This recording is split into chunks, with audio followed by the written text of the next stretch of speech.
Shalom Bapak Ibu yang dikasih Tuhan dimanapun Anda berada.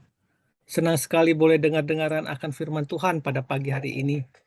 Sebelumnya kita akan siapkan hati kita, kita bersatu dalam doa.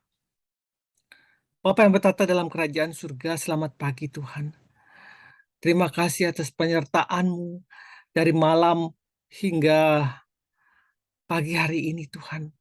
Kami boleh bangun ya Tuhan, di mana kami boleh mengawali hari yang baru ini bersama-Mu ya Bapak.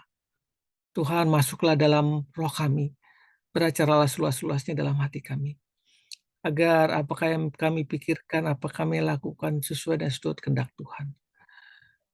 Mungkin pergumulan-pergumulan kehidupan yang kami alami bisa membuat kami lupa pada Tuhan. Untuk itu Tuhan Yesus, datanglah Engkau, beracaralah seluas-luasnya dalam hati kami. Kami berdoa buat rekan-rekan kami yang mengalami sakit penyakit karena keadaan cuaca hari ini, ataupun karena penyakit yang lain. Tuhan yang memberikan kekuatan dan kesembuhan buat mereka. Juga sedang mengalami pergumulan hidup, pergumulan finansial, apapun itu Tuhan, Tuhan yang memberikan damai sejahtera dan jalan keluar buat mereka. Terima kasih Bapa. Kami alaskan ibadah pada pagi hari ini hanya di dalam nama Yesus Kristus Tuhan kami yang hidup. Amin. Jerat dosa mengelilingi anak kita. Jerat dosa mengelilingi anak kita. Landasan firman Tuhan diambil dari Ulangan 6 ayat 5 sampai 7 yang mengatakan demikian. Kasihilah Tuhan Allahmu dengan segenap hatimu dan dengan segenap jiwamu dan dengan segenap kekuatanmu. Apa yang kuperintahkan kepadamu pada hari ini haruslah engkau perhatikan. Haruslah engkau mengajarkannya berulang-ulang kepada anak-anakmu dan membicarakannya apabila engkau duduk di rumahmu, apabila engkau sedang dalam perjalanan, apabila engkau berbaring, dan apabila engkau bangun. Kita akan buka lagi dari 1 Korintus 15 ayat 33. 1 Korintus 15 ayat 33. Janganlah kamu sesat, pergaulan yang buruk merusakkan kebiasaan yang baik. Setelah Kediri heboh oleh video asusila pelajar SMU Negeri 6 yang melahirkan SK Kepala Dinas Pendidikan soal larangan membawa ponsel ke sekolah pada akhir Oktober 2009 yang lalu. Dunia pendidikan kembali tercoreng oleh kasus yang sama. Kali ini video hot beredar dari ponsel ke ponsel para pelajar di Kertosono, Nganjuk. Para pelajar di sana dihebohkan dengan beredarnya video porno dengan pemeran utama diduga siswi SMU Negeri Kertosono. Kejadian-kejadian memalukan yang berulang kali menunjukkan bahwa kita harus semakin waspada terhadap anak-anak kita. Karena standar moral semakin hari semakin menurun. Bapak Ibu yang dikasihi Tuhan.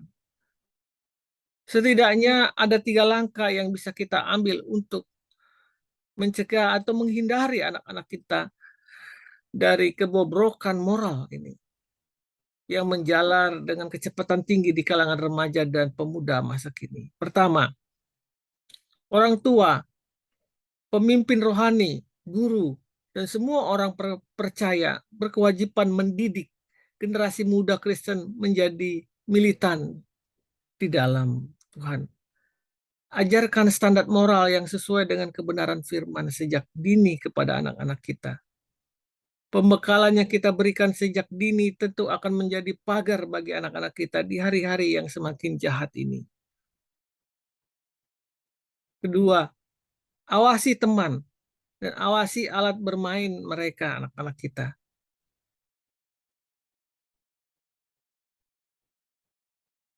Bahwa generasi yang boleh dikatakan kacau ini tentu tidak lepas dari faktor lingkungan yang kacau. Perlu kita memperhatikan siapa teman-teman dari anak-anak kita, dengan siapa mereka bermain.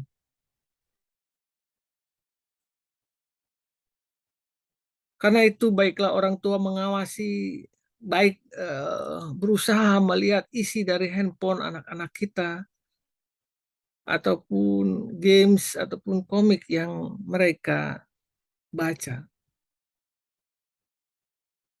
Para remaja selalu ingin tahu, sehingga sangat rentan terhadap pornografi yang pada akhirnya bisa menimbulkan kecanduan seks dan juga merusak otak mereka.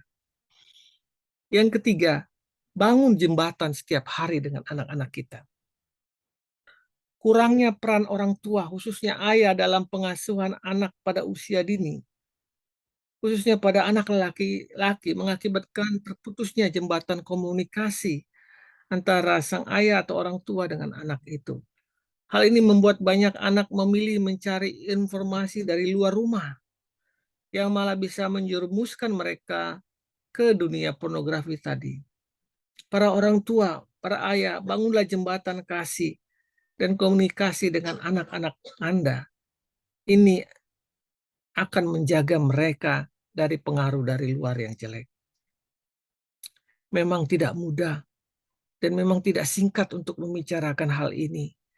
Tapi saat ini kita percaya dengan pertolongan Tuhan, kita sebagai orang-orang percaya berkewajiban memperkenalkan dengan dini generasi-generasi muda Kristen, khususnya anak-anak kita ini, akan pengenalan firman Tuhan. Kita juga berusaha untuk mengawasi mereka, siapa teman mereka, siapa teman bermain mereka, apa isi ponsel mereka, dan sebagainya. Ketiga, menjalin hubungan komunikasi dengan anak-anak kita. Mari kita bersatu dalam doa. Bapa, jauhkanlah anak-anak kami dari pencobaan yang hendak menghancurkan iman dan masa depan mereka. Kuatkanlah mereka pada waktu mereka menghadapi percobaan-cobaan itu, sehingga mereka boleh mengatakan tidak pada pornografi. Tuhan, kami menyadari karena kami terbatas. Hanya dengan roh Tuhan, dengan kuasa Tuhan yang menjamah hati-hati mereka. Beri kami kekuatan untuk empati, untuk secara dini memperkenalkan firman-Mu kepada mereka. Menjadi jembatan buat mereka, menjadi teman buat mereka. Dalam nama Tuhan Yesus kami berdoa. Amin. Firman yang diajarkan sejak dini merupakan pagar kokoh yang harus dibangun untuk melindungi anak-anak kita. Selamat pagi, selamat weekend, selamat bercengkrama dengan keluarga Anda. Tuhan Yesus memberkati. Amin. Amin. Amin.